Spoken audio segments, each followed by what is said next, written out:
pimpinan. Pak Menteri, kami terima. Soal BPD PKS gimana keberanian dari Kementerian Pertanian?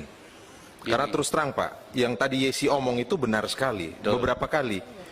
Bagaimana bisa dari 140 triliun, dana PSR itu hanya 6 triliun buat petani rakyat? Itu menunjukkan bahwa kita nggak punya nyali di situ. Kalau orang NTT bilang itu belum apa-apa udah kalah bulu itu. Udah kalah bulu itu.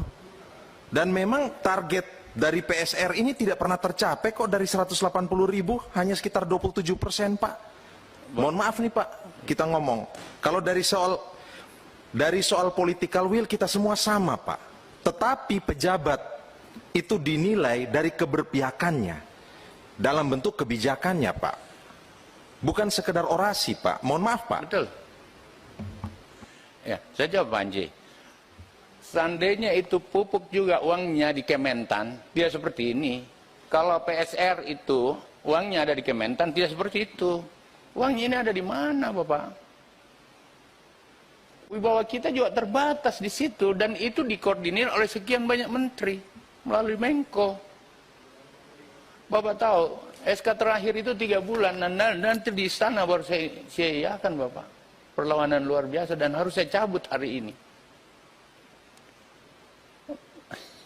However, tambahkan sedikit, mohon maaf. Artinya begini, maksud saya Pak Anji, mohon pahami juga bahwa dalam rombongan ini bukan cuma Kementan, Bapak.